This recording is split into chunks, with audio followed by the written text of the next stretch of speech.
Hello, and welcome to Weed and Grub.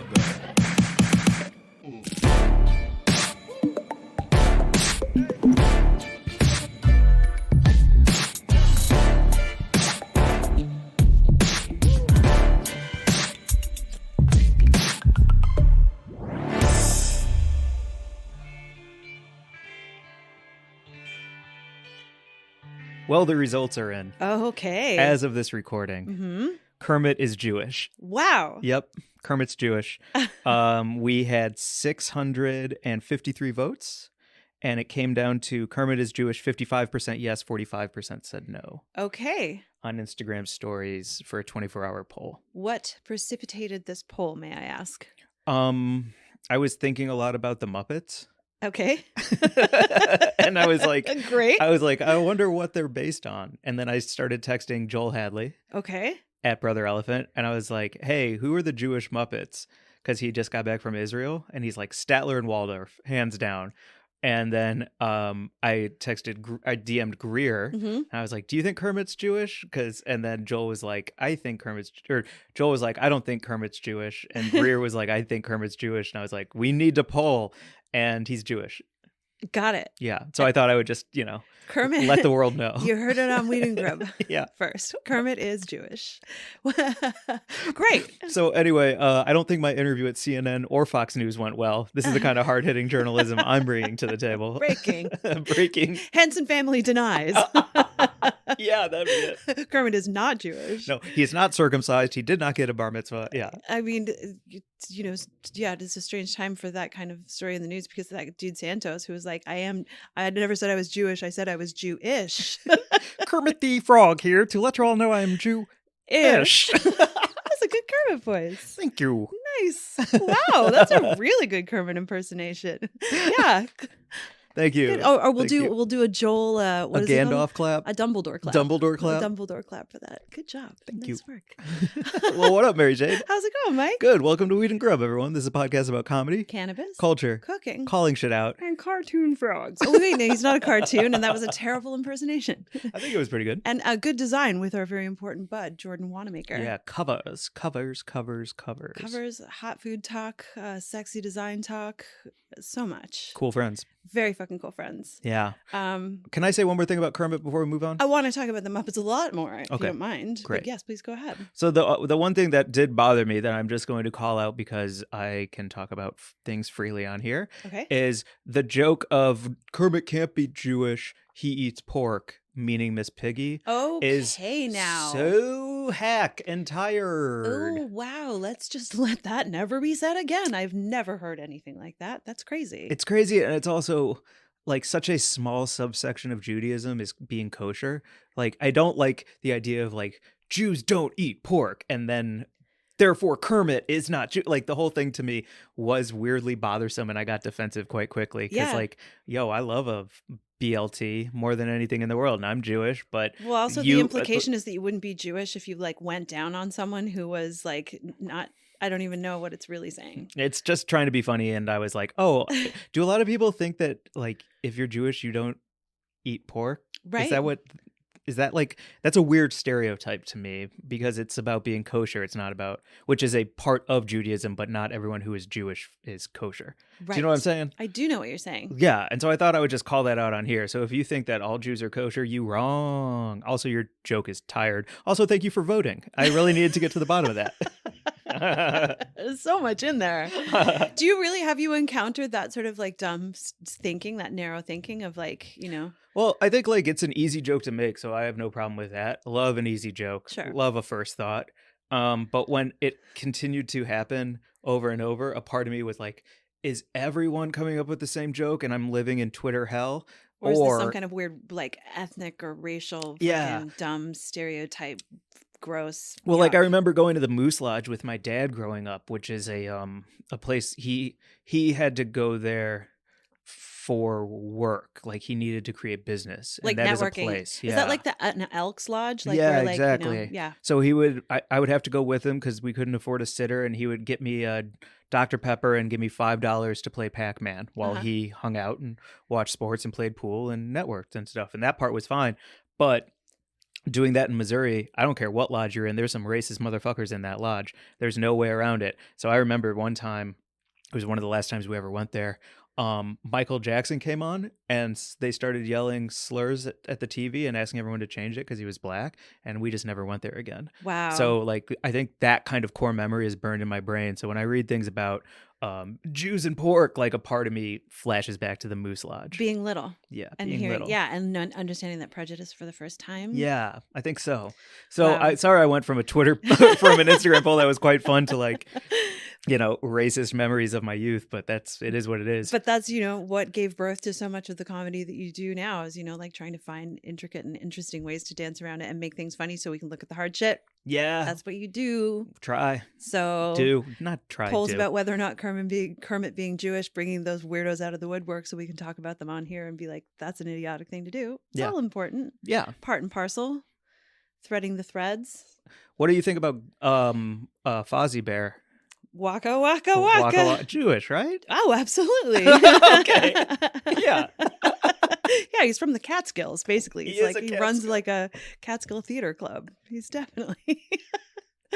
Also, I had a therapist who I used to refer to as a Muppets character, not about her being Jewish or not Jewish, but did you ever watch Fraggle Rock? Do you know about it was like a different Jim Henson creation? I've seen enough to follow where you're headed. Yeah, with the Fraggles and the Dozers and the whole thing. And there was this creature who lived in the backyard and she was very wise. She was the trash heap.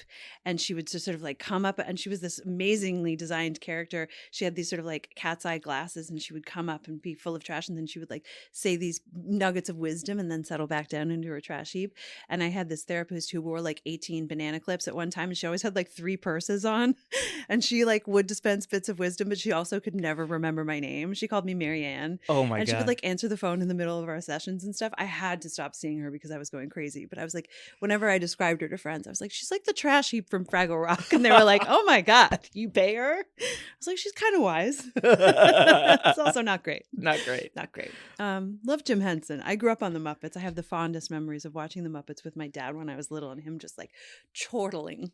So The movies, the show, all all of of it. it. Yeah, Babies, the babies? Not so much the babies, but the Muppet Show, definitely. And then the movies, for Yeah. sure. Like seeing those rats skating around on butter pats on the griddle in Manhattan was one of my earliest memories of watching a movie with my dad and him just being like, oh.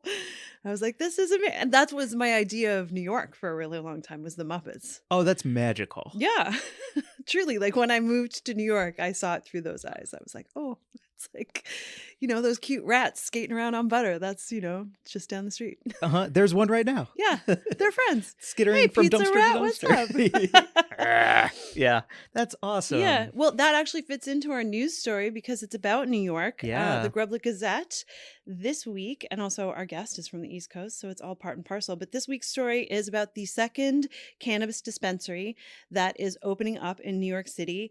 And we talk about the first one with our guest, Jordan. So Housing Works, which is a nonprofit, got the first retail cannabis license to open up in New York. And the second one, High Times is reporting, will open up in a month, and it's called Smacked.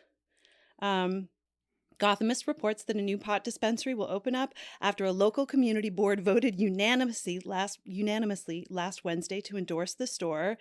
Regulators in New York have approved 36 licenses total for recreational marijuana dispensaries. So that's not very many for a very populous, very huge state. That's the state, 36 in the state. Yep. The first Okay. 3 dozen licenses were issued under the state's Seeding Opportunity Initiative, which ensures, and this is very cool, that New York's first legal adult use retail dispensaries will be operated by those most impacted by the enforcement of the prohibition of cannabis, or nonprofit organizations whose services include support for the formerly incarcerated, which is a really long way of saying it's going back to the people who were most harmed by the war on drugs. Okay, so they chose 36 of those. Those were and the first. Houseworks is one of two of them? Yeah, well, Housing Works was the very first one to open, and that is a store that's located in the East Village. And Housing Works is a nonprofit, and they provide services to individuals living with HIV and AIDS, and that opened on December 29th, that new retail cannabis store.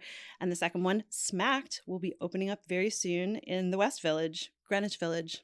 Massive. Also great Yeah. location. Great fucking location. And I can't wait to visit because Yeah. it'll be so nice to just like go and buy legal weed from a place that's hopefully the profits, whatever they're able to retain after the taxes and regulations, are going back to the people who need the most help. Yeah. Well, we have a deeper conversation about that with Jordan. Yes. In this intro, I will say, based on the fact that they're opening a second one, tells me that New York is trying to do things right, give licenses to small businesses with their hearts and pocketbooks in the right place. And those places are being supported by people Yes. in enough and making enough revenue that they can open up more. And hopefully this is like New York is on the right track for doing really great.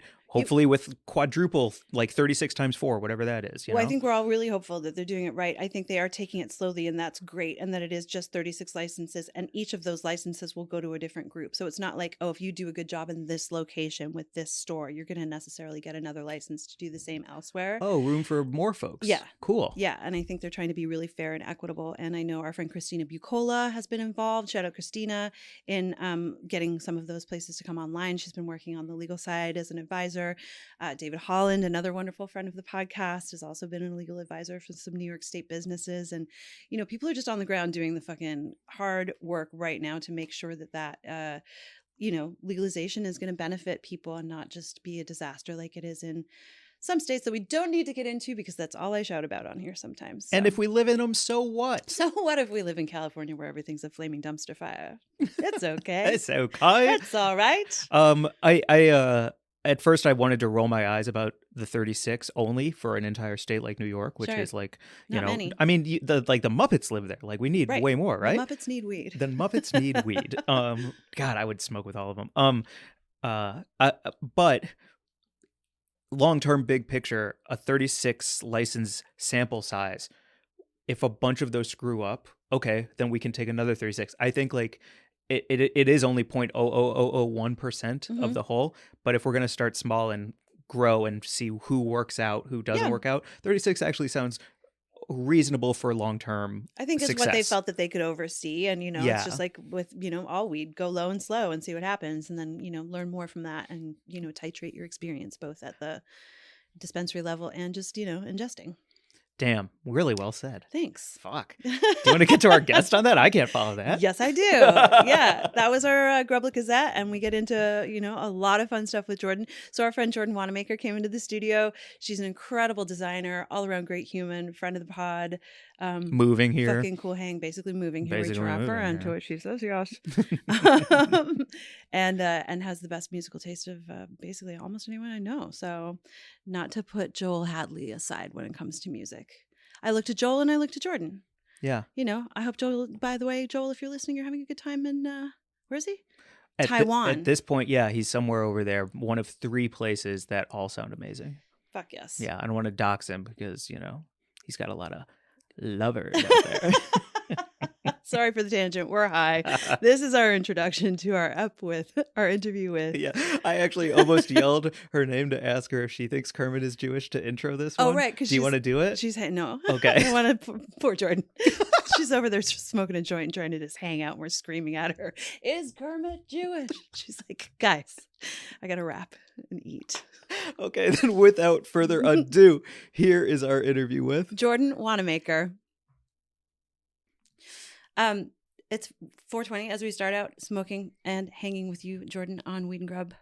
I'm so excited. This is like the first time I think that we've ever done like a long time symbiotic relationship between a friend of the pod just then like happening to be in LA and being on the pod. It's true. Like, you know how when you're listening to a podcast and you fantasize that you're on it? I have been doing that for years. And I'm like, well, when I'm on Weed and Grub, like I like through the pandemic, you guys were like my friends in my earbuds on all my walks. And like, I have a totally parasocial relationship with you, Mike. Like, what is that? Is that bad? What does that mean? No, parasocial. Is that like a parasite? What does that mean? No, it's like I feel like we're best friends. I know you so well. Like I know your family. Like we're buds, you know. Yeah. But it's totally one-sided. Like a parasocial relationship is like one person has a totally different idea of the relationship than the other person. Like it's like an uneven. Yeah, we don't know each other that well. We don't. We don't. And you and I knew each other for a very long time, only through the internet. Exactly. But at least that felt more real than. Well, and it was very real because Mike. we got each other through like some like shit in life without ever Crazy. having actually connected like in the real world. But we were very good friends through like an old timey Facebook group, and then for like the better part of a decade, Yeah.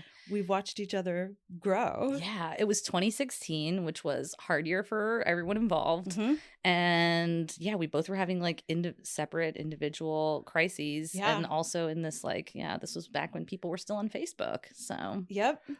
I don't- Life disasters. This like both your relationship together Mhm. is to me like the thesis of what Weed and Grub was started for, which Oh. is the idea that we can connect with people, like-minded people, because Mhm. otherwise why would you listen unless you just get mad at us? And then I remember like more and more texting happening between you two while I was around. I was like, "Who's that? Oh, it's Jordan. Oh, what's going on with Jordan? Don't worry about it. We're friends." sharing a It's recipe, like, or talking about some funny meme, or sharing a song, or It's whatever it was. true. it's fucking True. awesome. Like that to me is that is how friendships are created today. It's so freaking, because I know so many people who are in like successful romantic relationships that were cultivated online, but I don't have any successful friendships that were cultivated online truly, except for you. And I Yeah. feel like so successful in it because you moved to LA for a month, and I'm like getting to hang out with you. But we really only met for the first time after several years of knowing each other in real life a year ago. And I to be think. clear, you moved here for a month for Mary Jane. That's right. yes, No. And you're things moved really quickly online. yeah. And we're now in a romantic relationship. Was that was last? That is insane. That is true. That Yeah. was last. It was May last or February. February. Oh, I came again in May. That's right. But February was the first time you came to New York. I came to New York and I hit you up and I was like, I'm going to be there for a few days. Can we have lunch? And we like both got kind of like, I don't know. I felt like we both got dressed up a little We bit. did. It was like it's Yeah. a friend date. It was you a know, friend date. We met for lunch. I cried over my bowl of pasta. we did. I was- I think we both cried. Mhm. Yeah. What kind of that was- pasta? I can't believe that was last year. Wait, That you had feels like a I'm lifetime. sorry, but you had lunch pasta? Cacio e pepe bucatini. Yeah. That's Yeah. a real bold friendship choice to have. Like that's a great pasta lunch. I went back to an office after that. Like, Wow. And we had some kind of delicious like prosecco with it was what is it? The artichoke liqueur. It's yes, chinar. chinar, a Mhm. chinar Yum, spritz. Yum. Had one of those, and it was also, to top it off, it was a restaurant where you can get a burrata on any pasta. Mm-hmm. You get It's an add-on for loose every. burrata. It's a cum Just- shot, yeah. basically. It's a money shot on your pasta. They're just like, here you go, add-on. Yeah, We got that. we had that and drinks and cried, and yeah, that was last year. But it truly feels like forever because it was during especially during like lockdown, like the hardcore early parts were so like lonely and isolating, and I was cooking so much, and podcasts are like my cooking thing, you know. So it was like you guys were talking about food, and I would be like, you know, it just made me feel like I was like hanging out with my friends in my kitchen and not like by myself. And then it felt like I was like hanging out with Mary Jane, and it did help us get closer because I'd be like, oh my gosh, she just told this story about this one thing, and I totally have a comment about that or want to ask her about that, or I don't know. It's just like, It was awesome. And Yeah. then I was following you and like your life and career and through social media and your recipes and recipe sharing. And Yeah. like, it really did like burgeon online and then become this real life thing. And it's so cool to like have that. Weed I don't and know. Grub was like the incubator for it. Nice. for friendship. Yeah. Weed and Grub is an incubator for friendship. It You heard it is. here, folks. Time code that. That's a real. Let's go. Episode title. Yes. Yeah. I love that. Well, we have so much to talk about because you have, this rich life as an artist and designer that I really want to get into. But first I need to ask you, you're here in California, coming Mhm. from New Jersey, where you just like experienced the transition from the Yes. medical to the rec market as a stoner. Mhm. Or I don't know if you would call yourself a stoner. You can call me that. Yeah. But like as a cannabis consumer. Yeah. And now you're in California. Can you just like talk a little bit about, I don't know, what you're experiencing being in California, if you are enjoying it, if you miss New Jersey, what's your jam here? Well, you and I discussed recently, there was a very popular clickbaity New York Times article saying, is New York becoming LA? Mhm. And it's interesting because I do feel like that area was starting to, they legalized cannabis. They have dispensaries now. People are quitting drinking and going to sound baths. And, it is sort of like shifting there a little bit to be a little bit truly, more like LA. So I felt that pull there, and I don't know, it's sort of something I need to examine, that it made me like it there more. Mm-hmm. And I was like, oh, and then coming here, it was like times 10, and then, I've been doing all the LA things, hiking and sound baths and yoga classes and buying weed and, all these things. So it's kind of like interesting because it's like a more extreme version of what was sort of starting to make me like it there more. But I was hitting like a burnout point with the New York area. Do you have like a utopian version of what legalization looks like Over to there. you? Yeah, because I feel like there or yeah. like the general big question. Which one are you asking? Let's be dreamers. let's really imagine what would be nice.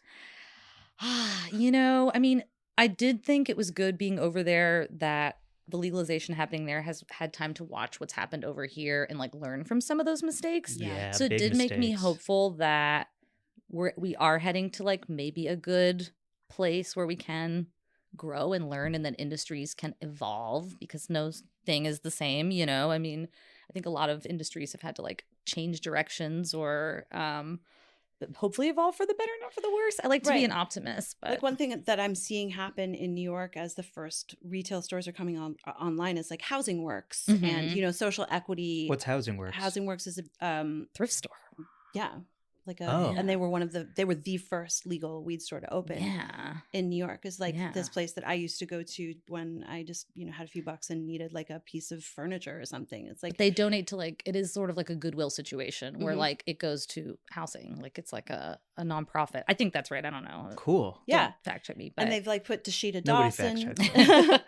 Dashita Dawson, who's a cannabis activist, longtime cannabis activist, in charge of like overseeing the New York retail market. And I don't know, I just feel like they're really paying attention to Mhm. so much stuff that is necessary, the social justice component and the criminal justice reform, all that kind of stuff. Yeah, exactly. Yeah. Yeah. So I think, I hope we'll see. It's like very early to see how the movement is going to happen over there, but it's also interesting having a dispensary experience there in a Mhm. place that is so diverse. I mean, like that's the best part about New York and New Jersey. So it's sort of like walking into a dispensary there, you're like, wow, like there's a rabbi and like a 23-year-old NYU student Mhm. and a 70-year-old retired guy and a middle-aged mom, like all in line together, Cool. and like from every different country, so it's sort of like, I don't know, hopefully the diversity of the clientele there will push the market there and the policy and stuff to be in like a good, equitable place. And they are doing expungements, which I think that's also the way. Like it's really hard to walk by a MedMen and be like, oh great, there's an Apple store for weed, but People are in jail. people are in jail. Like Yeah.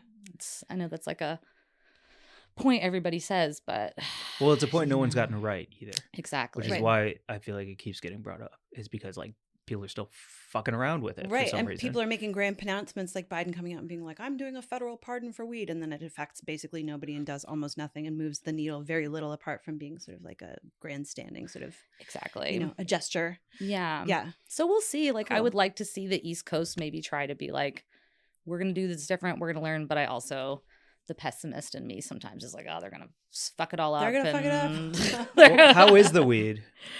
It's good. I was telling Mary Jane, there's not as much diversity because the licenses, like the whole rule in New Jersey is it has to be like grown and cultivated there, like because they want to keep it all in the state and all of the, which again, great. I That's think every state though. I think that's There's no state. that's a good across way to state do it. lines. Yeah. Even though some of them are like national corporations, like there's an Ascent, and I know that's like a thing in Chicago. They're multi-state organizations. They operate independently in each state. Oh, Yeah, interesting. Okay, yeah, because so I kind of like it kind of gives me that vibe where I'm like, I kind of feel like I'm at a Dunkin' Donuts.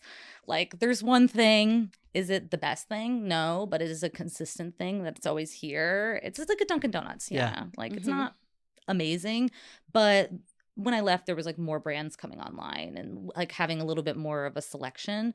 But it was like you could only start growing it like a couple of years ago whenever they first passed it. So it's just like taking some time to like catch up and have people come online, and there's still new licenses all the time. So I'm loving following it and also rooting for the like legacy market brands I knew that are getting licenses where I'm like, yeah, guys, like you got this. Heck That's yeah. awesome. Like just it's like validating to be like, okay, good. These people who have been in this business and risked their lives in this business and are like actually going to profit from it. So as a book designer, you went to the South Carolina College of Arts and Design. Is that what it's called? Savannah College of Art and Design. Fuck, It's very confusing because I am from SCAD. South Carolina. Yes, so- I thought I was going to get there it we right. go. It's not Savannah out of College of nowhere. Arts and Design. Yes, which I is did. such a fucking cool school. Like you and I were talking about it. It sounds like an incredible place. In a magical town. Have you ever been to Savannah? I don't even know the first thing about it. Oh, okay. So it's in South Georgia, like on the about an hour and a half from Charleston on the East Coast. Beautiful place, super creative. Went there, studied design there, but also studied writing. Like I was really into reading a lot and like wanted to sort of like be in touch with that. And I couldn't figure out which path I was going to go down. And then I kind of was like, oh, I'll just design books because that's both, you know? That's so fucking rad. It's so rad. And you're so, I mean, go check out, we'll put your website in the notes so people can go and like look at your work, your gorgeous, gorgeous award-winning work. Thank you. And while we're talking about weed, I just wanted to talk about like your eye for design in cannabis and what you see, what you like, and what you see. Oh, you should really, design weed. like I would fucking love for companies. you to have like a little silo on your website where Yo. a cannabis brand can be like, can you come and help me with my packaging? I would love that. Because it's really, there's so much great work happening out there, but there's still a lot of lot of room work to for be done. places Yeah. to get Well, I'm good. really into it because, I mean, book design is packaging design. Like Mhm. I'm designing the package and it's very similar to cannabis design and how that's done. Like the considerations you're making for materials that's my favorite part about print design and why I haven't really done the whole, people are always like asking me if I can make them a website or if I want to make them a logo, and I will do those things, but that's not like, I'm really focused on print because I love like foil and embossing and like soft touch matte. And when I get a nice cannabis product in my hand that has like those little touches, I'm like, yes, this is it, you know? Yeah. So I would love that. And there's, like I said, there's a lot of similarities in the considerations you make. Like, okay, this has to be open this way. We need to have like, you know, enough give that this is readable and you know, The What does it kerning. say? The Yeah. kerning. Yeah. What does it say about the thing good inside? graphic design buzzword. Nice. Knuckle crack. Yeah, what does I mean, this is just a high thought, but like it's about saying what the thing inside is, like what your Mhm. experience of the thing inside is going to be. And I think that so much weed branding, it's so frustrating because it says nothing. Mhm. It's either just like brightly colored and sort of meant to catch your eye because it's, you know, neon pink or something, or it looks like a teenager threw up on it. Yeah. And it's, you know, and like I love psychedelic, swirly, cool, you know, shout outs to the 70s and 80s artwork. And I definitely, you know, like acknowledge that as an important part of weed culture and art and design. But, you know, when you pick up some, like I remember did you ever see the Lord Jones edibles? Oh, yes. Yes. That Those was- were, people gave me those for Christmas a lot one Yeah. year. There was like a. People still talk about them. They made a national splash because they were so like incredibly high end, heavy, Mhm. you know, materials, and like it felt like something that you would buy at Barney's. I think they sold at Sephora. They Like, did. It was you know, yeah, I really like those. A great example of one that I love is a shout out New Jersey brand, Miss Grass. Yes, love Miss Grass. You I think said you had We met you'd when the she was owner before. launching her whole thing. Yeah. Yeah. So I think she's based in California now, but was from New Jersey and is a recent brand that's come online there. And her packaging is stunning. The pre-rolls, it's like a soft touch matte with these really cool neon colors. And it's like a nod to psychedelia and an appreciation for that, but in like a contemporary way, which I love. I think that's like the sweet spot for cannabis design. Yeah. Oh, honoring the past and being specific, but like say, can you clean it up for me? Yeah. I think the sweet spot for cannabis design is where it honors the past of psychedelia and those elements. And the Miss Grass packaging has a very 1970s typeface. It's got like a kind of groovy, thick, thin contrast.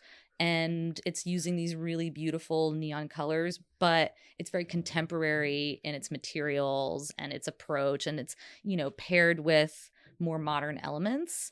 So I just think, you know, it's like respecting the past, but also looks like something you're buying in the year 2023. That's so cool. I'm learning so much just hearing your thought process Right. for how design ticks to you. Yeah. I just know when things look dope to me. I've never been able to speak to somebody who can really break down what you're doing to my brain. Can you actually go into that? Because I remember when you were talking about, you were designing maybe a show poster or something, and you were saying how much you loved the Golf Wang, Tyler the Creator's Futura, branding. best font. Mhm. Futura is the best font. Great sharp pointy edges on the terminals. What else did you like about Exactly. it? There is a pleasing symmetry to it, even though a G is not symmetric. So like the hoop of the top of the G and the bottom of the G are pleasing, but they're sharp. Okay. And then are they terminals? That's what the corners are terminals called. At the edge. Oh, yeah. A nice Mhm. wide terminal. Wow. But not so wide that it feels bold. It's Okay. just like the right amount of terminal, and the spacing between the letters is like a half of the size of each letter. So like if the G was this big, the half space between them would be half of the size of a letter. And so all of that to me shows like a minimal simplicity, but also a modern way to go about it. And also it's fucking easy to read at the end of the fucking day. At the end of the day, exactly. It has to still be user friendly. Mhm. And that's a big part of it is usability. I had a professor tell me this in college one time. He said that art, like fine art, is like masturbation and design is like sex. Sex has to work for more than one person. It Okay. has to, it's not just about you. You have to make sure that it like works for more than one person. So if it has to be usable, it has to be approachable, it has to be something other people can understand. Your art, that can be just for you. Nobody knows about it. Nobody else has to get it. Like you can be free with that. But design has to be more people, user-centered. That makes me understand why so much cannabis packaging is like an orgy, because then they're like, let's use every font and every color, and you're all invited. Everybody's here, yeah. But it's also like the Everybody's here. experience of using the cannabis product. Like the pre-rolls I was talking about, it's like really smooth the way it pulls out of the case. Like it doesn't budge. Like it's easy for me to, grab one. And I showed it to my friend. She goes, that makes me want to smoke weed again. And I'm like, it's perfect. Like you want to be somebody who carries around these cool little, pre-rolls. So a lot of it's like lifestyle, which you can be kind of like cynical about that. Like, it's like selling a lifestyle or an experience right? Rather than, but that's all what it is. It is. It's a tangent, but you give me a new appreciation for perfume and cologne. Oh. Because the shape and size of every bottle is unique and specific. Yeah. And they want that shape to smell like that smell. And it's like, do you use calligraphy? Do you use gold? Do you use silver? Like, is it a polo guy? Like, I've never thought of what you do on a book cover or like anything that is consumerism. It has to like, everything has to be intentional or nothing's intentional. Yeah. That's fucking cool. And I think in our like Instagram culture and generation, everybody's all about an aesthetic. Yeah. And what something looks like, and what we're all like aware of that in ourselves, and what you post on Instagram and what you're wearing. And Yeah. Did you learn this in college, or is this you were born? Yes. Have you always had an eye for like color and placement and aesthetics in general? What'd your desk look like when you were young? Yeah. What's the man. deal? Yeah, no, you know what? My room growing up was the craziest. I was obsessed with magazines. Actually, that was where it started. And I would cut them up and buy my own notebooks from the CVS and sort of do my own mock-ups. Because I'd be like, well, I only want like these articles. So I would sort of make my own magazines. Wow. And then I would like collage every wall I had growing up. Like my walls were just like crazy, but like being hyper aware of like the balance and having, even spacing between things. Like thought like that as a kid. So, which was quirky and weird as a child, but Did it help you with anxiety? That sounds calming to me. it's so soothing. Yes. Yeah. Design is so soothing to just make things all line up and be in a similar color palette. Like it's supposed to make you feel good, Yeah, you're making me think of like, I don't know what your space is because I've never like visited you at home. I've only met you out in the world, but I imagine just like knowing the bits of I do about your home life, I imagine that your whole space is very sort of calming and not cluttered, and you keep like like my space is like super cluttered, and anyone who walks into it is like, oh, I understand so much about why you're like this sort of like hopefully like a fun but scattered kind of mess. And I'm always trying, like right now I'm in a stage of my life where I'm truly trying to get calmer in my space and clutter. What is your house? What's your jam? Like it helps your creativity Yeah. too when you have, and it's actually really hard for me because I really love art and displaying art and design and having like a really decorated office. I'll send you guys some pictures. I Yes. did have a photo shoot of my last, fully spread out studio space With a green velvet couch, right? With the green velvet couch. Yes. Yeah, we're right at home here. I do love the color green. That was always a thing, not a weed thing, but so I like the color green because that's really soothing. So that kind of color psychology to me is important in my office. But I have like one corner that's really designy and has a ton of posters and art and things that inspire me, and lots of books and trinkets and little sort of tchotchkes that are inspiring to me. And then on the other side where I sit is completely blank, because I can't have like other visual distractions, or else I can't focus on what I'm doing. Or if I start to look at something else, I start to second guess what I'm doing. So I need like just clean around me, as minimal as possible. Headphone in, headphone out, music, no music. It depends. Oh, music. Your musical tastes. Oh, are music. So... Always music. Okay. Always have music on. I basically only have something playing from the second I wake up to the minute I go to bed. For real? I often watch your Instagram story just to know if I'm missing out on anything. Like I found out about the smile through your Instagram. That which makes is me so Tom happy. York's new project. Was it the one From that you were Radiohead. playing the other night? I don't know what I was playing. No, I was playing Miley Cyrus's Flowers the other night, which I also Oh, learned about That from is, your. yes, true. Yes. I didn't know Thomas York had a new drop. Yeah, he and Johnny Greenwood, the other guy from Radiohead, have a new side project called The Smile. They're amazing. One of my best friends and I just flew all the way to Nashville to see them live. Like, Yeah. it was at the Ryman Auditorium, which was like a bucket list music venue for me. But always music. And especially like I love certain music to get me in a design flow. Like I love like trip hop or like instrumental down tempo kind of stuff. Aren't you a It's just, Panic like, at the fun. Disco head?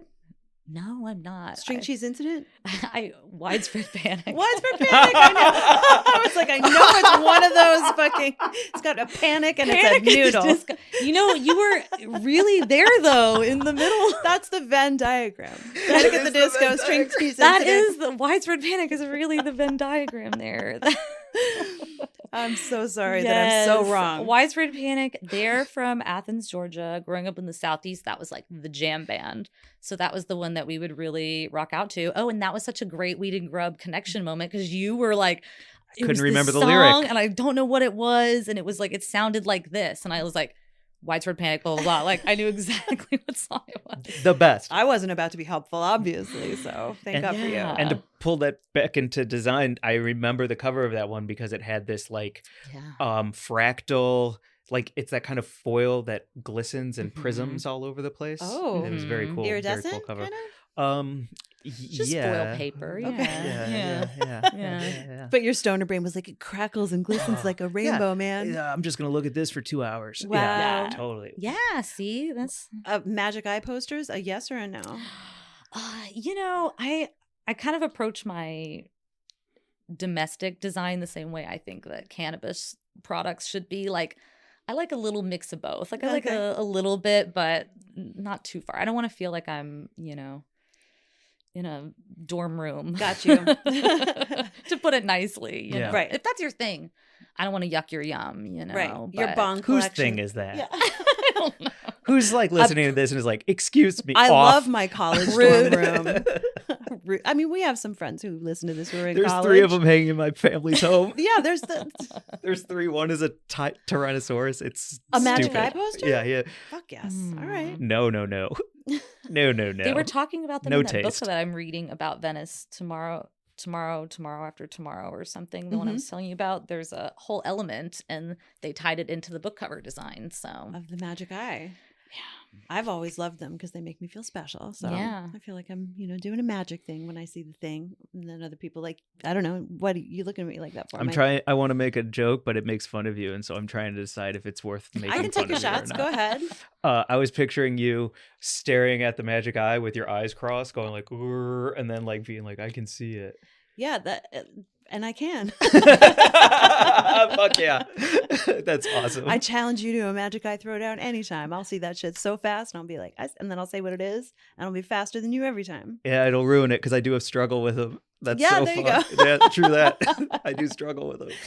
Oh man. Can I ask you like some? It's intricate questions, but I don't really have a clear question. But hopefully Okay. you can get there. yeah. So on New Year's Eve, we went to this thing called Dance Yourself Clean, took Molly and LSD, and listening to the DJ set, it started at 10, went till 2. And from 10 to 11:45, it was building, it was growing, people were showing up, more people were hitting the dance floor. By midnight with the countdown, they had led up to it with this huge moment where my brain was just fucking pink electricity. And then for the next hour, we just danced our fucking faces off. And then the last hour, it all tailed down. And I was like, fuck, if I was this band Dance Yourself Clean, my whole pitch deck would just be a brain scan of everyone in the audience on fucking drugs. And this is what we're going to do to each and every one of those people so that they have the most ultimate time possible. Because at the end of the day, music is science and math. So my question is, like, I see, that's what I said, man. I'm high. We're getting there. Yeah. So my thing is, like, with design. We can go to like, an ad if we need to. No, damn it. Now I'm getting the shots and I can't handle them. Mary Jane is stronger than me.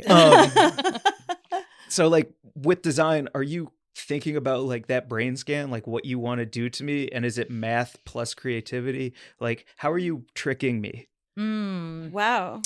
Well, it depends on what I'm designing, but usually with book designs, I'm trying to trick you into thinking that this book either is going to make you feel a certain way or reminds you of another book that you liked. Have you Cool. ever done a book design that was really good for a really bad book and you were like, I'm proud of my design, All the time. but it houses something that I'm going to feel guilty that people actually picked up because my design was so good? Well, Or not guilty. I'm not going to put that on you. Yeah, no. But like my Better- design, Catholic, there's my enough des- shame. Not trying to put that on you, but like my design will make people buy this thing that I Don't believe it. don't necessarily believe in. Well, I got really lucky in that the beginning of my career, I worked for Columbia University Press, and I worked for a lot of like university presses, and that's still like a sort of my niche Right. in the world. And what I liked about that is it didn't make me ever have to question that because everything was so important, and it was like great scholarship that I was really proud was somebody was writing and was getting a home and being permanently in the world forever. It's not airport books. No, like these are like, and a lot of it was like, you know, really important stuff about climate change or, you know, gender studies or things that I really care about. So I never felt compromised. But then once I started working in trade publishing, which is more, you know, whatever, there's definitely been, not that the book itself I didn't think deserved a good design because, you know, I still think like writing a book is really freaking hard. And I have a lot of respect for people that do it and make that happen. But, you know, I would afterwards maybe learn about the person and be like, Yeah.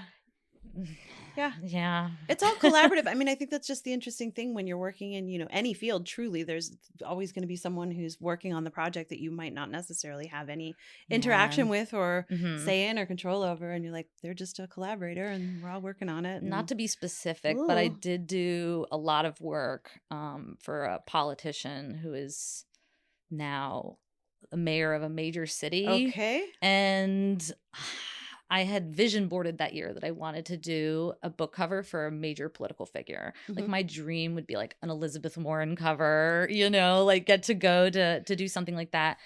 And this Katie was, Porter, are you listening? Yes, Katie Porter, write a book. My name is Wann, you know. Keep going. Emacher. Find me, freelance. Heck yes. But, you know, it's like something like that would have been so cool. And this ended up being a guy who's like, not great and not doing a very good job. And I don't actually think is from the city that he is mayor of. And yeah, that made me feel bad because I put a lot of work into it. And the book is also disingenuous. It's like about some things that I think he's not. You sure you don't want to name him? Let's put him on blast. Or just move on. Yeah. Do you have to read the whole book to do the cover? How do you get a gauge on what the tone is? For fiction, absolutely. And you also don't want to be stupid and, you know, be like, oh, I put in a strawberry because this is an important symbolism. And they're like, it's only in the first 20 pages and it never comes up again. What are you talking about? Yeah. Like, you really need to know what the whole thing is. Nonfiction, no. I just kind of like research the topic, or it's more like educating yourself on what the book is about rather than reading the book. Especially sometimes nonfiction is targeted to a specific person. So it's like, I'm not a social worker, so reading the social work book is not going to do anything for me, but I can make this approachable and something that looks nice and that you don't feel embarrassed to buy or read because you have to, you know? No red on the cover of that book. You know what I've heard 3 times in the last week from different people is they were like, why do Asian books all have red on them? Why are all the Asian books red? Like, it's so racist. And I'm like, you're right. And I have a friend who told me that he organized his books, the spines, by color to see if there was like, you know, commonalities between certain colors in the genres. And I was like, well, sorry to break it to you, but sometimes I just put a random color. It doesn't mean anything. And he was like, yeah, but all the like Asian books that I have or books by Asian authors are red. I'm like, oh, just because it like might be China or Japan, like. Or do you think that might be tied to the sort of like luck and good fortune aspect of the color red, like the? But that's also like a lot of them have, you know, the same calligraphy font or whatever. And it's like modernism has been in Asia too. You know, we can have that on there. But it just found it was interesting that people with weren't book designers, you know, were just readers, noticed like, why are you always? It's kind of weird. I don't do that. Very interesting. Yeah. Huh. That makes me think of every movie where like the Asian character has a streak of color in their hair and a short haircut. And it's like, I guess that's right. And they're a hacker. And and they barely get it done in time. Right. Always. Let's stop that. Get it done faster. Less stress. Yeah. I have so many more questions, but I'm hogging it, Mary Jane. You're not hogging it at all. I was gonna hop around over to food, but what are you thinking on? Oh, can we do a couple more book design questions? Absolutely. Okay. What's your favorite font? My favorite serif font is Garamond because it is also the most environmentally friendly font because it uses system font because it uses the least amount of ink because it's got like a lot of thick thin. So because ink is, you know, not that great for the environment sometimes. And printing is not that great for the environment. So we want to like use. And I really like, it kind of shift around, but I really love Gotham because it was the Obama font. And that was like a big graphic design moment for me where I was like, wow, this is how graphic design can make you feel something. Is like, Hope in Gotham? Yeah. Cool. Wow. Yeah. I think that was like the first major licensing they did of that typeface. So I just love what that stands for. And I use it constantly because it's really durable and it holds up small really well. So if I have to like put a tiny little, you know, design credit on something, but I still want it to be readable, it's a good one. I feel like we're in like a master class. We are. Truly, I feel like I'm being too inside baseball here. But absolutely sorry. not. If anyone listens to us and smokes weed, they're going to be like, yep, they're going through pages, looking at all the fonts. Listing fonts. Garamond and Gotham. Riveting. Fuck yes. You know it. Yeah. They both have good G's. Back to your earlier point.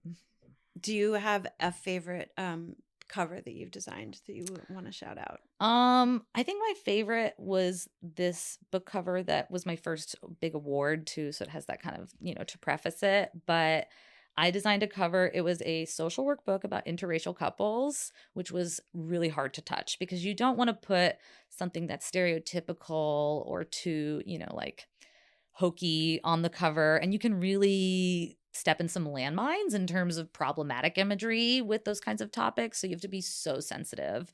And so often it's to not put people because you're just like, I don't want to touch that.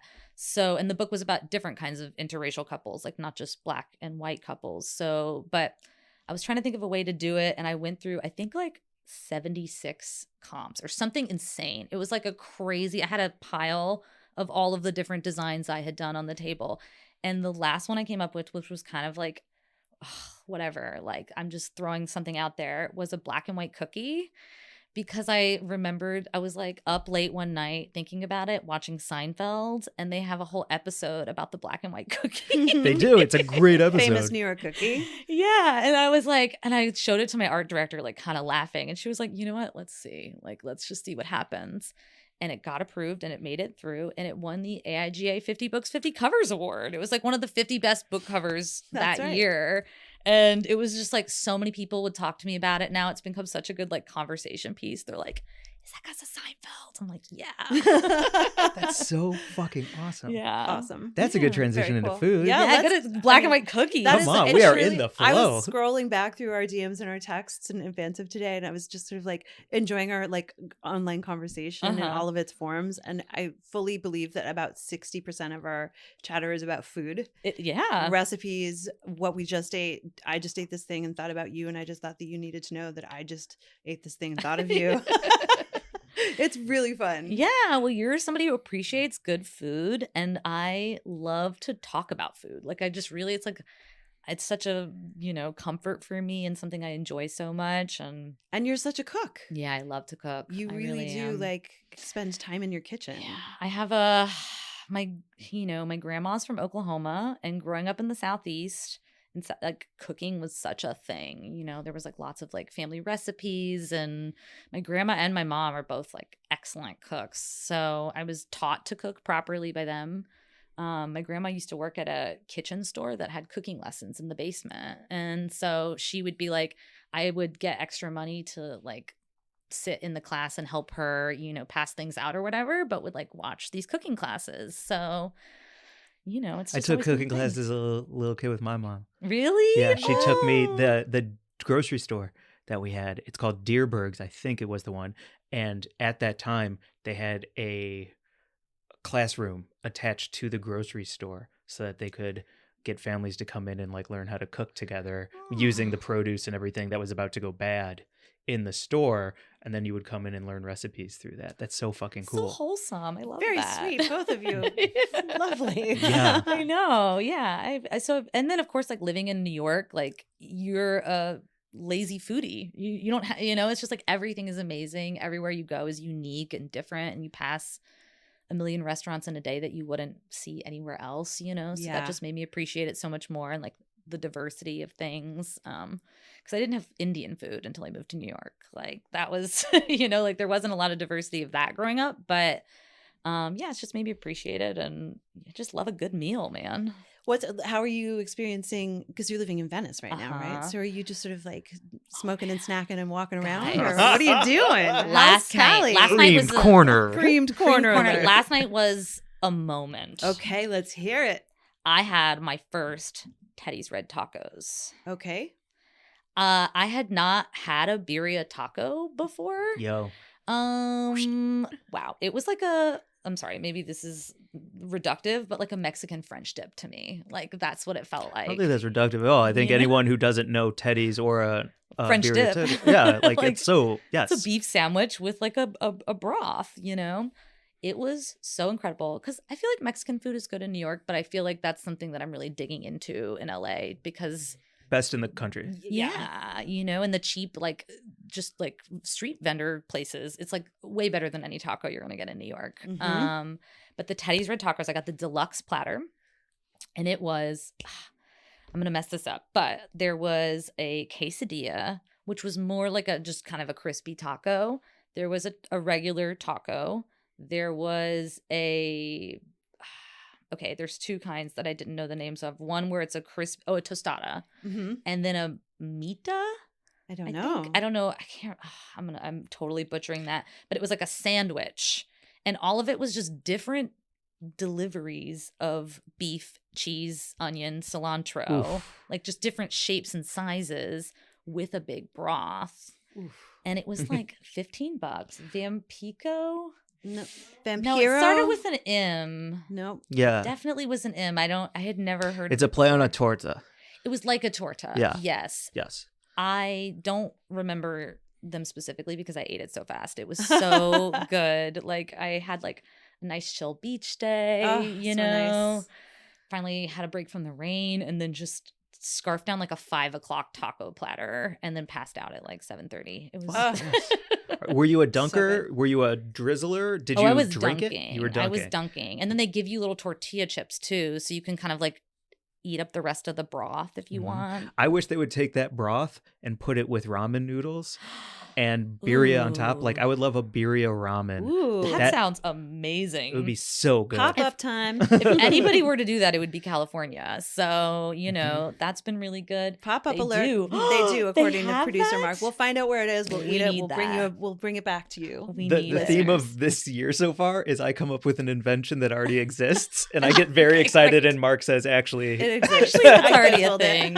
Unfortunately, yeah. There's like We've had a few of those. Yeah, no. So the food over there is good. I've had. I also just really love how healthy it is. Like easy it is to eat healthy here. That like there's a lot of veggie forward stuff, and I'm Yeah. very much an omnivore. You know, I Yeah. eat meat. I don't really have any crazy dietary things, but I really love good vegetables, Yeah. like done well. You and I had that crazy, delicious sweet potato curry at night market. We have to talk about that meal. That was so good. Massaman curry. delicious party wings. Mhm. Yeah, if you haven't been to Night Market and you live in LA, just they have now 3 locations, and it's like and we so had the delicious. what was the lettuce wrap salad, the Larb. larb that was Mhm. really good, Super limey. Oh my god. and a shrimp fried rice. Yes, so And absolutely delicious. some sort of Spanish red wine I had a that chilled was Cabernet chilled. Franc. Yeah, It was delightful. God damn you two. It I'm was really like, good. you're like best friends from both coasts coming together, and I'm like witnessing a romantic comedy here. I mean, of like it really the two is. It's people like, on what each are we side gonna who come eat? together. Yeah, it's like so great. I know. What'd you have for lunch? I don't know. What are you gonna have for dinner? And yeah, I love how like. And Mary Jane also had killer snack game. We went on an amazing hike in Malibu. She took me on my first California hike, and Archie got to hang out with him for the first time. And I'd forgotten the weed, and Jordan was like, "I've got it." And I was Yeah. like, "Well, that's why this is perfect." Yeah, but she had amazing snacks, like very California, like a Olipop, those kombucha soda Yep. thing, or not? It's a something like that. I found that salad in a bag, which is basically just salad like in a bag. vegetable chips, but it's like the salad you eat with your hands, which is a total gimmick. that but- was the catchphrase, and it was just freeze dried kale. Like, yeah. I was like, "Oh, okay, a word, great." $26. Yeah, I'll get 2. it was 2 for $7 at Whole Foods. It was on sale. Yeah, that was fun Yeah, though. it And we was. did the, and I'm not sure still. I want to look into exactly what Blue Magic is, but have you had Blue Magic? Is that the Air One smoothie? Well, I got the Mhm. Urban Remedy version at Whole Foods, which was like a cashew milk sort of smoothie situation, and it's blue. yeah, And it's a spirulina extract that then allows them to charge yeah. $1 million. How is for it? Fucking amazing. Amazing. Fuck It was yes. like a healthy milkshake. It was so good. It was great. Yeah. And we got all the way to the top. I was huffing and puffing because, man, I have not been hiking. And that was a pretty good one. It kicked my ass. Oh, my legs were sore for days after that.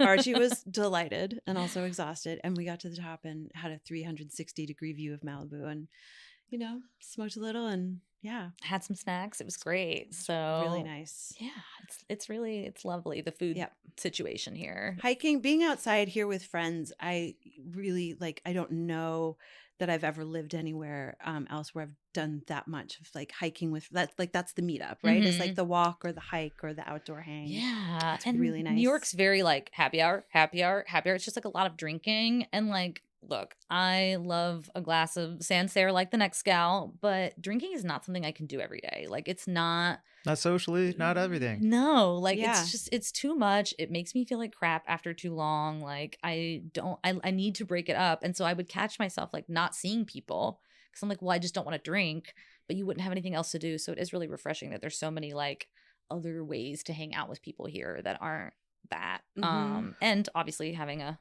large recreational cannabis Yeah, what do you think market. about that as a packaging design situation? Something that shows like go outside with friends and exercise while high Yeah, truly. instead they of need a to, dark like, bar yeah. being sad. Yeah. I mean, I think one of the not an ad, but Phases by Golden State did such a great job with branding and packaging because it's a package of pre-rolls that are 5 different types of weed that are sort of designed for an active day from like morning to night on the go. And the sort of like the designing of it is like it's a cool looking tin that you want to put in your bag. And then there's sort of like a different strain for each experience of like, get up and go, mellow out for lunch, afternoon meditation, evening unwind, that kind of I thing. love that. And I wish there were more of that kind of thing. And I would like to see you design it. Oh, well, I know. It is something that's also becoming way more of a thing now, too, that there's whole companies and departments dedicated to Mm-hmm. that as a packaging and branding and marketing and stuff like that. So if anybody's listening Yeah. who wants to give me a cannabis packaging design project, I would absolutely love that. Putting that out there in the world, too, because Putting it in the air. it's nice to mix it up sometimes too. And sometimes I'm also weary of trying the trap of combining all my interests with my income, Yeah. which I'm trying. So part of me is just like, maybe do you want to do that? But, it's been hard with books a little bit too. Sometimes like when I've been in bad places with my career where I've been, in a slump or not liking my job or having a bad client or something like that, I would have a hard time reading or looking at books, like I couldn't go into a bookstore and browse because it would be too triggering for me to use a, bad Sure. word for it. But I would just be like, oh, I can't, like, it just makes me think about it too much. So, and it's also when you start to think about these things, like after we've had this conversation today, you'll start to notice things more and you start to pay attention to things more. And sometimes that can hurt your enjoyment of things because you're not just able to take it in as it is. You're like, oh, how'd they get to afford that? Oh, that person got to design that cover. Damn, I wish I could have done that. And like comparison anxiety and all those things that come up with it when I'm like, I just want to enjoy this freaking bookstore. Like, yep. I just want to watch some comedy. Or I yeah, just wanna- right. Yeah. Yeah. Like, yeah. So, What'd you motherfucker? Yeah, the closer you get to it, the more you know about it. Like, Wait, do you have have to be really rivals? careful to- Do you have nemesis? Oh yeah, are there nemesis? In the world? design nemesis. Yeah. That's a good question. I definitely have had work nemesis. Publishing sometimes is hard because there's a big generational divide in the technology. So I would sometimes make enemies at work as the tech savvy one, because I would be like, oh God, this lady can't figure out how to use Word or whatever. Yeah. So Are I those had- also your bosses at times? Yeah, when someone's making like 3 times what you make to ask you to make a PDF. Like, Yeah. I've been lucky that I've Infuriating. had really good bosses who have been smart, but and been really like taught me a lot. So I can't complain, but I've seen those types where you're like, oh, this person doesn't know how to do this. Design nemesis, not really, not in the book design community. I feel like it's really supportive and everybody's really nice. It's like so small, you can't have a nemesis. The only kind of nemesis I have is like my own problem where I just have so much jealousy for a person where I'm like, God damn it, he's so talented. Like, fuck that guy for being so fucking smart, Like I Yeah. almost have like just, I don't know, like when someone makes something that's so creative and so amazing and you're just like, why doesn't my brain work that way? Totally. Yeah. Yeah. There's so much street art and so many sneakers to me. Yeah. And I'm just like, oh, Fuck you that sat there guy. with all those materials and figured that out. Yeah, go fuck yourself. Like, Fuck you. Yeah. Right. I mean, I'm going to buy it, but like, Yeah. yeah. Yeah. At any level, you feel like you could do it, and then you try a little bit, and you're like, I cannot. Yeah. Yeah. But no, Truly. I mean, Yeah. I have been really lucky. Like I've heard of people in advertising, like some more sort of like competitive, tough markets where it's been hard. But for the most part, it's such a small community. And they're like my people, like that's my favorite part about book design is that book people are my people. So you're working with really smart, cool, creative people. It's pretty easy to get along with them. So Love that. yeah. Yeah. I book can't see people are the nice people. Clock. It's about time to wrap up. It is? Yeah. Mhm. You have a lasty? Yeah. Any more Okay. food questions? Yeah. Yeah, actually, Yeah, it was. let's Well, I had one book, Wrap one up with food. Okay. Okay, wrap up with food, then one more book. Yeah. Wait, what? I had 2 questions, one in design and one in food, We can Okay. do both. Yes. and if we can do both. Great. Yeah. Okay. In the book world and in the design world, like, is because like I like John Grisham a lot. Mhm. I like Janet Ivanovich. That's my brother's favorite Mhm. author, the one who's like 1 for murder, 2 for sin, or whatever her books are. Yeah. And then like there's a style and a branding to those books. It's a fucking car in the rain with a shadowy figure under a tree. And that is a John Grisham book to me. When you're creating these designs, are you trying to create them for a legacy and then you get to like ride with that person, as they create more books? Are there those sweet spots where it's like, I'm Beyonce's ghostwriter for the rest of my life or whatever That's it the is? dream, honestly, if you Yeah. can get those. I mean, a lot of those people, this is sort of the behind the scenes, is that some of those people like James Patterson have their own internal departments where like all those people do is just work on those books. Like that's their thing, but yeah, that's the dream, because then especially because they'll keep coming back to you, so you get paid for each book, so you have like an automatic contract, so this author's success is your success. But the dream is if you get that film adaptation and they use your art. So that's always the hope, because that's like way more money than you make in publishing, and you see your art on billboards and stuff. So like when a film adaptation, they use the book art, that's like the real deal. Yes. Damn, that's awesome. Yeah. I also imagine that a lot of those people also write books with the goal of that adaptation, because it's like, I'm reading one up right now that has to do with Hurricane Katrina that came out the year after Hurricane Katrina. I was like, oh yeah, this is definitely someone who wants to sell the rights to this book to Oh, make a yeah, Hurricane absolutely. Katrina movie. Totally. Where the Crawdads Sing was made to be, we've talked about this recently, Yeah. how that was like just, obviously written to become a screenplay. And Yeah. then, Yeah, I know some people who are screenwriters who write novels, because that's an easier way sometimes to get your pilot picked up than it is to, Mhm. Fucking go cool. that way. Yeah, because it's like if it's a good novel and Reese Witherspoon reads it, you're done. Little Fires Everywhere. Yeah. Oh, is that a Reese? Yeah. That was a book. her that book was club. picked up. She has her own book club. Yeah. So Cool. if she reads the book and likes it, then she like sells it through her production company, which brilliant. Brilliant. Yeah. Come on the pod and talk to us about it, Reese. Anytime. Yeah. Oh, yeah. Yeah. Will you come back with Reese? Yeah, I'll bring her. Yeah. Okay. We're both in publishing, you know. We Yeah, all know yeah. each other. We're friends. Yeah. You have a And food food? question? Yeah. You say that you would listen to us and do a bunch of cooking Uh-huh. and things. Like, what are you cooking? What's your favorite thing to cook? Where do you get your hands dirty? Well, like the good Jersey girl I love cooking pasta. That's like my favorite thing. Fuck yes. One, it's so versatile. You can literally make it like a kitchen sink pasta. Like I have these 3 vegetables that are about to rot with some garlic, some red pepper, some olive oil. You keep key ingredients on, a good Parmesan. Mhm. Are you a grater? Do you? Of course. Are you a hey! grater? As Whoa, opposed to my what? As opposed to what? Who is this guy? Who buys the grated parm? Are you a only grater? monsters? What the fuck are you I just got talking transported about? to a kitchen in New Jersey. Oh my Jesus. God. What are you talking about? What are you talking about?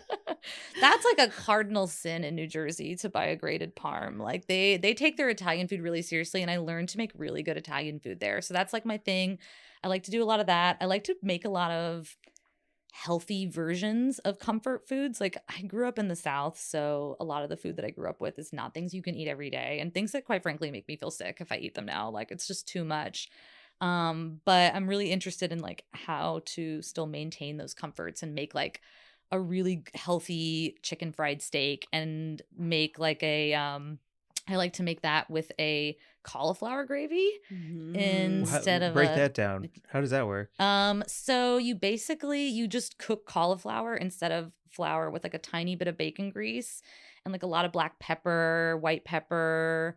And you just kind of like cook that down and use an immersion blender, and it becomes like a gravy, and you're getting Yum. a secret vegetable in there. And, it's just like feels a little lighter. And instead of using flour, I'll use like almond flour or something and like cook it with avocado oil, just to like try to clean it up, but still get like my yummy chicken fried steak and gravy. That's an awesome recipe. Yeah. I And would like to try okra this. fries on the side. I like to make air fryer okra fries. I have an air fryer and I'm on a kick right now, and I've never Love had an air okra. fryer. That would be all nice. You've and never had crisped up. okra? I've never had okra. What? Oh That's my impossible. gosh. Yeah. Wow. Okra, I mean, it says as a child, if you asked me my favorite vegetable, I would say fried okra. I did not know that was not really, didn't really count, but that was like, I could have eaten that with every meal. It's one of my favorite Southern comfort foods. So I'll like make that. So that was usually, I do a little baking here and there, but it's got to be foolproof. Like Yep. that's not as much what I'm invested in. And I'm really into researching, and I'm really into the like gadgetness of cooking.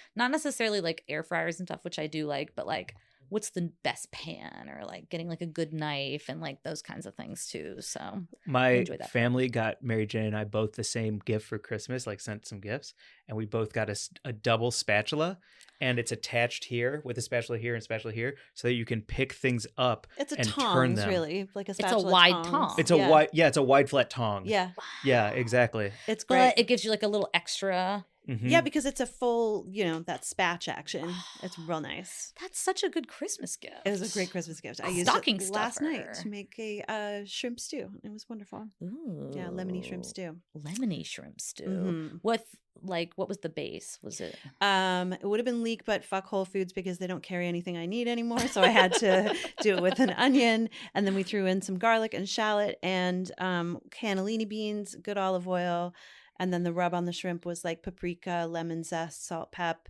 and then you sautéed the shrimp in butter, pulled them out, put everything else in, melted it down with some chicken broth, and served it with some Parmesan toasts and a bunch of lemon juice and I parsley. love a Parmesan toast. Mhm. That sounds delicious. It was delicious. And then I ate a Kiva Lost Farms edible and had very strange dreams all night. Oh, I like those. They have like a special collaboration with a sneaker brand. Yeah, or Huff. something. Yes. What is it? The gassy one. I don't know what they came out with for Jupiter? for that collaboration. No, what's the Jupiter's really the gassy planet? Yeah. No, what's the really gassy, like gasoline-y Sour strain? diesel? Sour diesel. It's a sour diesel Kiva Lost Farm gummy. Or Nice. little chew. It was really good. Try it. Yeah, it's like a grape flavor. I enjoyed that. All right. That was good. Well, it's time to wrap, but No, I want a 3-hour Joe Rogan-esque. You're not lock the gates. we have places to go, snacks to eat, things to do. We got more red tacos to eat. Yes. So can you tell everyone where to find you, please? I am on Instagram at Wannemacher,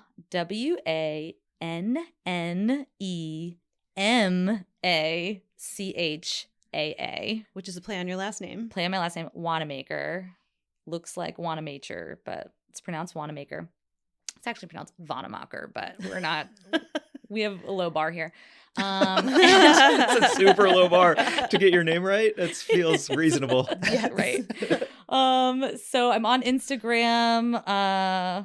That's really it. That's like my only. And your website is social media. jordanwannemacher.com. JordanWannemacher.com. But I am very active on Instagram. I post a lot of book design work there. I also Great just finished doing music racks always. I do a lot. I post a lot about music. I go to a lot of concerts, but I also just finished going through my whole record collection in alphabetical order, and that's in my highlights.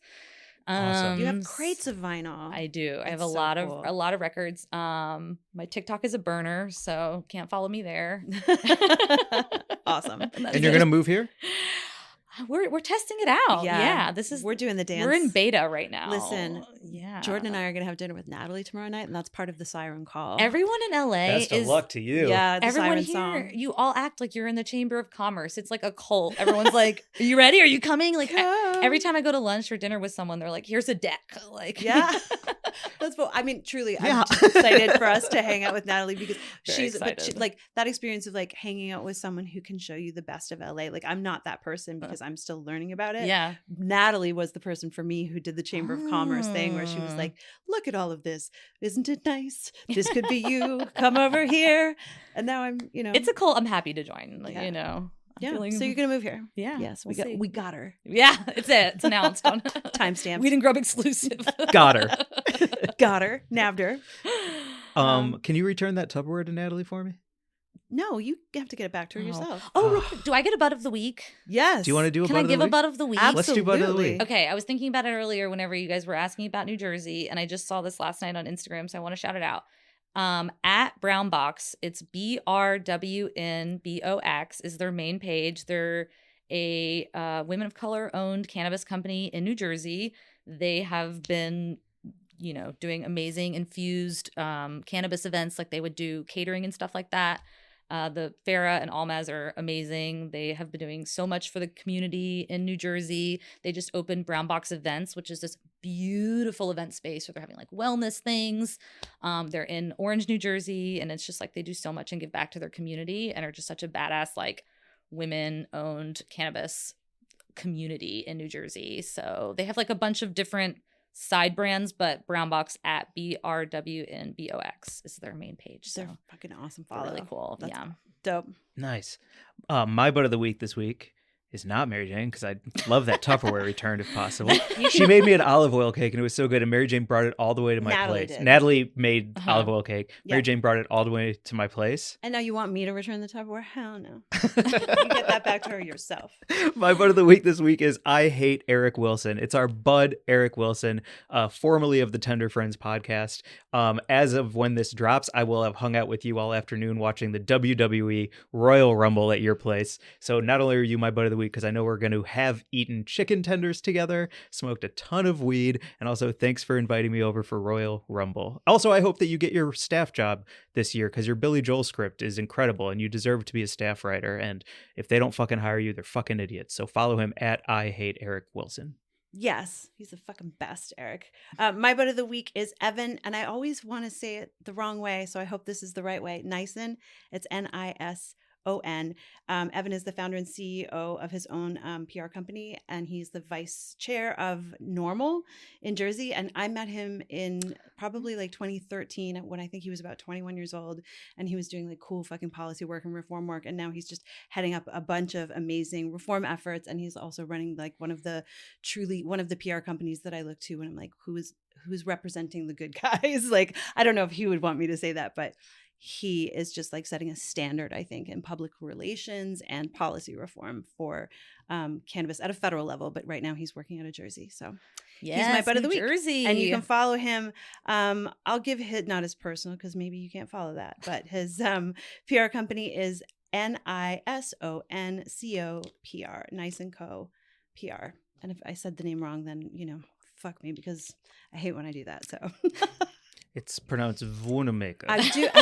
Wannemacher. I do want to say I was watching a show that the other night we were watching a cooking show, and there was a dish called jaggery crusted and the next words, and I didn't know what jaggery was. And so as my brain was reading it, I was like, what is a jaggery crusted bison? And Mike was like, bison? And I was like, my brain just doesn't know what these words are. And he's like, it's bison.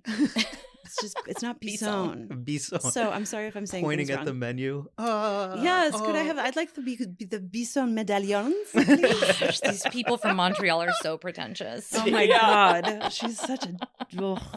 I think that's it. Is that it for us? 100%. Thank you for hanging. Thank you for having me. What a weed and drug. Weed and dream? Weed and drugs. Weed and drugs. Weed and Grub dream come true. This was so fun. Such a And delight. it's, we can all only hope to sit with our favorite podcast. So And hang out more all the time. Please come Yeah, back. And of also, course. I'm putting it out into the air at the end of this app that we get to collaborate professionally in some design, be it comedy or print or some Weed fucking and Grub cookbook. capacity. I'm just Maybe. saying. Yep. Is that a thing? We'll Yep. do it. Putting it out there. Fuck yeah. Follow us at Weed and Grub on Instagram, at Mike and Mary Jane on TikTok. Right? WG at weedandgrub.com is our email. Yep. We may be changing our Instagram. It's so funny that you just said that. We're in the process of maybe changing it, but Yeah. we'll put it in the show notes. We're hoping to get WG Pod. If anyone out there has the hookup on Instagram, so we can change. It's we keep we're getting verified, flagged. so it's like a crazy. big. It's What's it's wrong, hard Mark? Come now on. that we're verified. We're verified. We're blowing up. Yep. So it's they're trying to keep us on wrap. What else? Anything? Oh yeah, I think leave a that's it. bunch of reviews. Hire Jordan for all of your needs, and If she'll have you. if She yeah, might if you be can too fucking busy. afford her, She might tell you to go fuck go yourself. fuck off. Great. Bye, everyone. Bye.